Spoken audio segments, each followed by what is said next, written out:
Olá pessoal, sejam bem-vindos mais uma vez ao meu canal. Hoje eu estou com um vídeo todo especial que eu quero trazer uma indicação de livro para você. Mas antes eu quero tratar de um método de leitura para te ajudar a aprofundar os seus conhecimentos bíblicos. Como ler a Bíblia Sagrada de uma maneira que você aumente o seu nível de conhecimento, você se aprofunde mais na palavra de Deus. Eu tenho aqui a minha Bíblia de referência Thompson.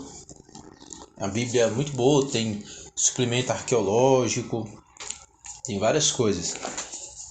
E como é que você vai ler? Você tem o Antigo e o Novo Testamento.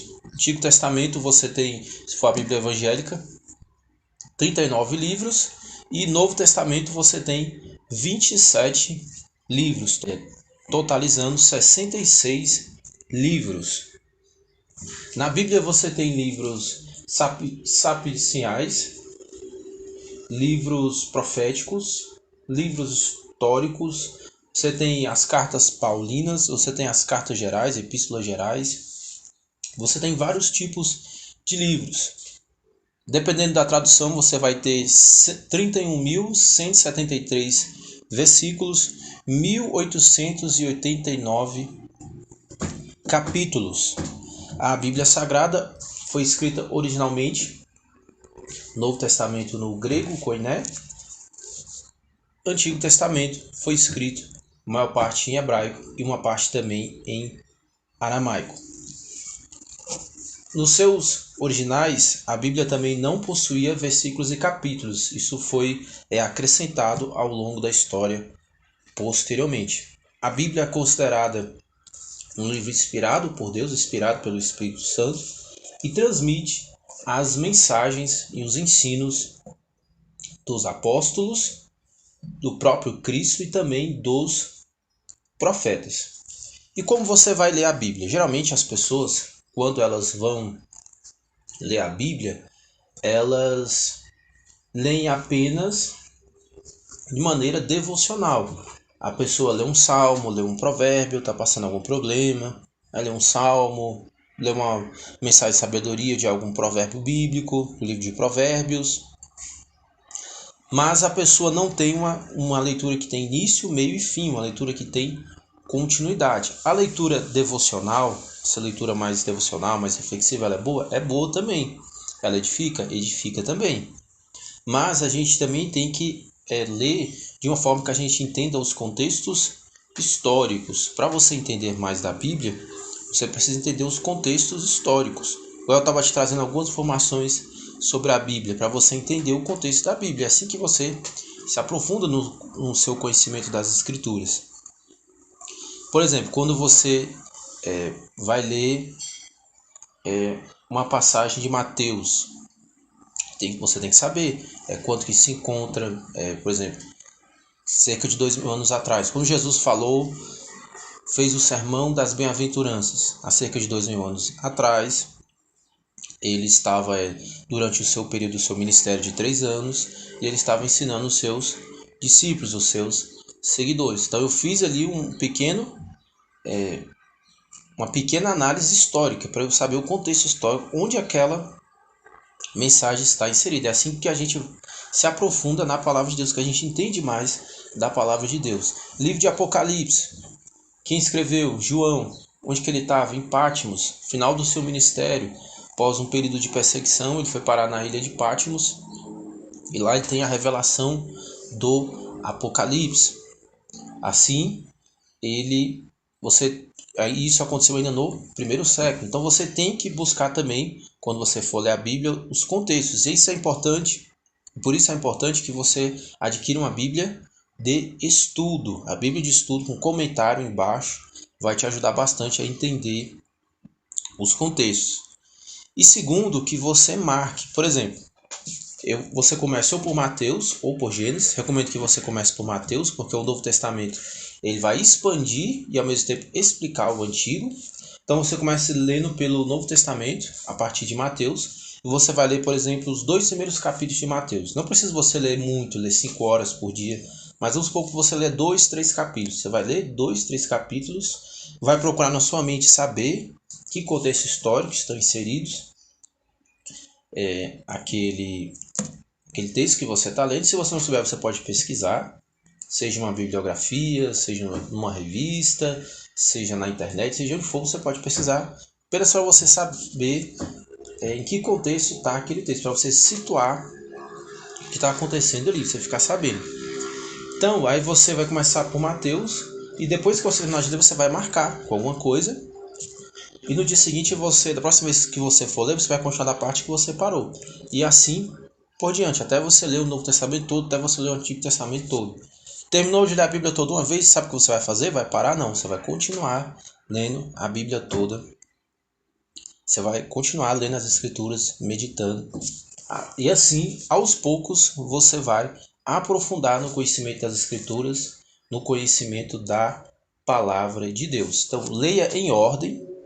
Comece por Mateus ou comece por Gênesis, vá na ordem até chegar em Apocalipse. E também marque e procure saber qual o contexto histórico que aquelas passagens estão inseridas. Assim você vai ter um conhecimento mais profundo da Bíblia Sagrada. Entendido? Compreendido? E eu quero também fazer para você uma indicação de livro. É Apologética Cristã para o século XXI, do Luiz Marcos. É um livro muito bom, um livro de apologética.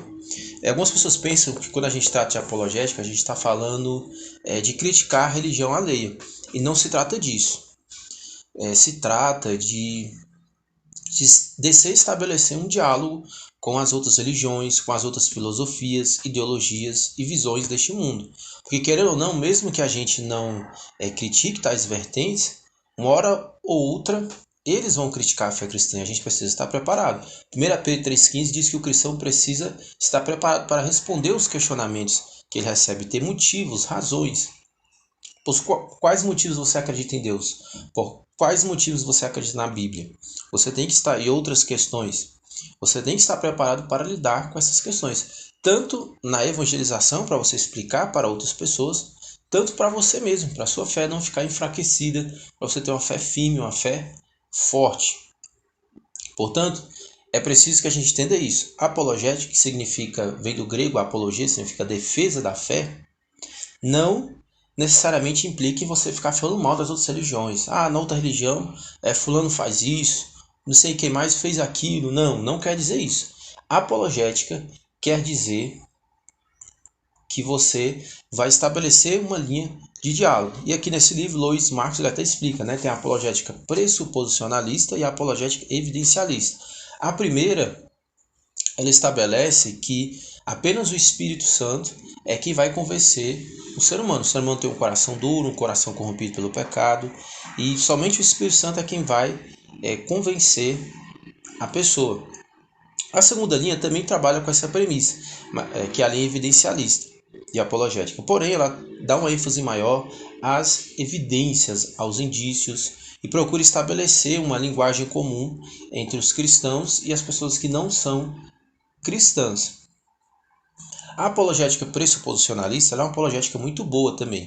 Porém, a evidencialista, às vezes, ela é mais de fácil entendimento. Você trazer indícios, trazer evidências com base na ciência. Inclusive, a apologética é você também dialogar com as ciências. Assim, você, com a apologética evidencialista, você traz, por exemplo, quando a gente trata da questão da existência de Deus. Usando uma apologética evidencialista, você vai estudar argumentos em prol da existência de Deus que Aristóteles trouxe, que São Tomás de Aquino trouxe. Então, você pode, fazendo uso da apologética evidencialista, você estabelecer ali argumentos mais plausíveis de um maior entendimento para as pessoas que não são cristãs. Isso é primordial, isso é muito importante. Então, leia esse livro aqui, ele trata de argumentos em prol da existência de Deus, trata do problema do mal existente no mundo, coexistindo com a existência de Deus, e trata também de apologistas, como apologistas famosos, como Chesterton, Francis Schaeffer, Josh McDowell, entre outros. Foram pessoas que estabeleceram uma linha. Claves Staples Lewis, C.S. Lewis, que é aquele famoso autor das Crônicas de Nárnia, ele também escreveu vários livros cristãos apologéticos. É um excelente autor e ele vai tratar também um pouco do trabalho desses autores. É um livro muito importante para você se situar, para você estabelecer um entendimento maior dentro da apologética cristã. Tá aqui essa recomendação. Louis Markos, Apologética Cristã para o século XXI. E se você ainda não leu, não deixe de ler, eu já recomendei aqui no canal, As Leis Bíblicas do Sucesso, como usar a sabedoria da Bíblia para transformar sua carreira e seus negócios, do juiz federal William Douglas e também do Dr. Rubens Teixeira. É um livro muito bom, você vai ter acesso a leis espirituais bíblicas que ajudam você a ter uma vida melhor no seu trabalho, nos seus projetos, na sua vida espiritual, em todas as áreas da sua vida. Por exemplo, ele trata aqui da lei do Shabat, que é você ter um período de descanso. Tem muitas pessoas que pensam que para elas terem sucesso na vida financeira, profissional, familiar, espiritual, elas precisam trabalhar de domingo a domingo. E isso não funciona. É preciso que você tenha um período de descanso. Ele vai tratar da perseverança, entre outros temas muito importantes. Isso aqui não é a obra de teologia da prosperidade. É uma obra de prosperidade bíblica, que são conceitos diferentes. Talvez depois eu faça um outro vídeo explicando a diferença entre teologia da prosperidade e prosperidade bíblica. Inclusive ele explica isso também aqui no livro. Se você ainda não leu, é um livro muito bom, tem aí na internet. Adquira esse livro também. E tem aquele que eu já recomendei também, Teologia Sistemática Pentecostal, que trata das principais doutrinas cristãs, doutrina sobre Cristo, doutrina do Espírito Santo, doutrina da igreja, entre outros temas. Você vai ter acesso às principais doutrinas bíblicas dentro de uma visão pentecostal. Por que é importante divulgar esse livro? Para que as pessoas possam ter acesso ao conhecimento dessas doutrinas e também a uma visão pentecostal. Às vezes as pessoas não sabem distinguir quais são os pressupostos, as diferenças da visão pentecostal, que não é muita. O pentecostalismo ele não rompe com a ortodoxia cristã, mas tem alguns métodos, alguns pressupostos em algumas áreas um pouco diferentes, que é importante você saber as diferenças. Então tá aqui, Teologia Sistemática Pentecostal, outro livro muito bom para você. Não deixe de ler a Bíblia Sagrada, de ler a Palavra de Deus. Lê ela, começando de Mateus ou de Gênesis, de maneira sequencial, de maneira lógica, e você vai aprender mais das Escrituras. E se você puder também, ler os 3. Se você não conseguir ler os 3, leia pelo menos um deles. Pelo menos um, se você ler, já vai ser muito bom para você e para a sua vida espiritual. Não recebo nenhum real para recomendar esses livros. Não estou recebendo nenhum tipo de patrocínio de editora, nem de autor nenhum. Mas é algo que eu faço de graça mesmo, porque é algo muito importante para as vidas espirituais das pessoas. É algo para abençoar a sua vida, para edificar a sua vida cada vez mais. Não deixe de continuar acompanhando os nossos vídeos. Assista os vídeos passados, eu falando da diferença entre falando se teologia e psicologia são ciências, da diferença entre psicólogo, psiquiatra, psicanalista, terapeuta. Não deixe de assistir esses vídeos também. Um abraço para você e até a próxima!